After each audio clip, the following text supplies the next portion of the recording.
What's up, pals? Welcome to the Your Random Pal channel. And today I'm doing a bit of shifting gears. I'm going to swap out the shift knob in my 2011 Mustang here. The old one is starting to crumble away, so it's time to get a new, better and cool looking shift knob. And I'm going to show you what I got and show you how easy it is to install it on your ride. All right, coming in here. Now this is the OEM shift knob right here. So this has got 15 years or plus on it and over 205,000 miles. As you can see, it's got a crack right here. And when I went to shift gears the other day, well, it kind of did that. So it's crumbling away.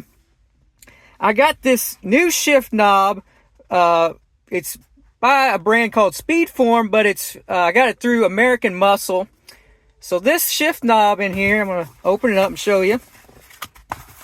Get the little stuff out of the way. Here it is. It is a satin metal shift knob, and it's got its own brand new retaining shift thing here. Thingy. Shift retainer. All right.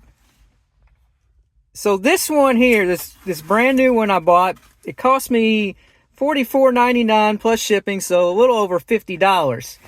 Now, to get this OEM shift knob here, which is a hard plastic design, it's, from what I'm seeing on the internet, $50 and above. So it's more expensive actually than this metal one that's not going to crack or break.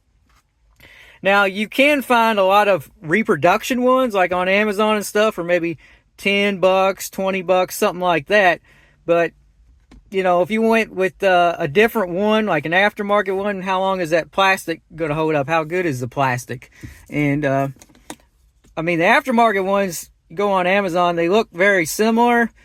The font on the numbers and stuff might be slightly deviated, but the aftermarket ones look very similar to the OEM Ford one, but you never know how the quality is going to be when you buy something that's significantly cheaper than the OEM. Just throwing that out there. The only thing I don't like about having a metal shifter, the only downside is if it's like a blazing hot summer day, you're going to really feel it shifting the gears, whereas this plastic one, you really don't feel the heat transfer, so it's not so bad hot blazing summer day. But anyway, I thought get a little bit of a cheaper shifter knob, better quality, stronger, not going to break. So without further ado, let's see how to put it on. All right, so I put this piece that broke off back on temporary. Just there we go, twist it. You just got to use a little force. It's not too bad. Just twist it and just unscrew it. I'm holding the camera with the other hand, so I'm doing it one-handed. Said it's not too bad. Just untwist. And I went with the satin because, I mean, look at the top of this. It's a satin collared shifter knob. And the trimming here, it's satin here. So should match pretty well. That's why I didn't want like a white shift knob because it would stand out too much, or a red. I just wanted the satin. Nice, elegant, trim looking shift knob. And you can see the shift retainer is still in here. All right, we take the shift retainer out, the new one, screw it on. It's threaded, just screw it all the way down on there.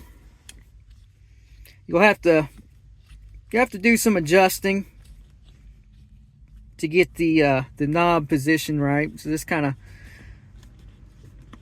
screw this all the way down, and then you'll want to adjust it up once you get the knob on to lock the knob in place so that all the numbers are in the right orientation. There we go, it's bottomed out. All right, there we go. Nice new shift knob here. You can see the threads. They won't go all the way down, I don't think. You're just going to go so far, and then it's going to bottom out. Like I said, thread it on there. Get the pattern oriented right. and then the retainer, not screwing it on here right. Make sure you thread it on here right. Don't want to cross thread it. But then the retainer you can unloosen and screw upwards. Okay, so it's bottomed out right now, so you can see the pattern is not oriented right. So we want the pattern like this. Now we're going to have to unscrew that.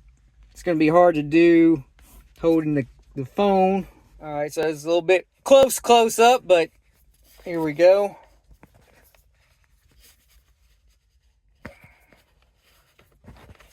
And I kind of... Oh, I accidentally hit the trunk button while I'm doing this. The trunk button is right next to the shift knob. And now I'm just trying to get it to where it's on there tight.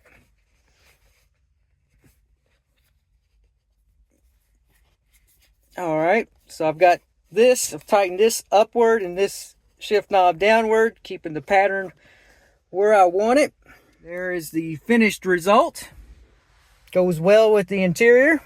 Let me zoom out here. Now you can see it. It's like a perfect match for this car. And another thing I want to point out, it's got edges on this retainer right here, so you could probably take a wrench if you want to get it extra tight, or you need help turn it. You could probably put a wrench on it. I just use my hands, but it seems like it's in there pretty good. I'll shift the gears real quick.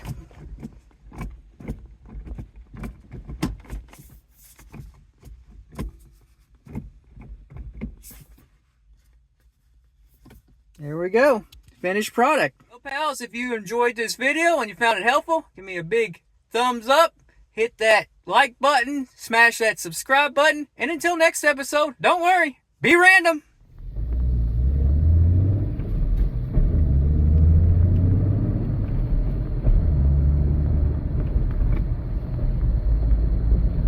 And if you never want to miss another random car video, Remember, ring that bell.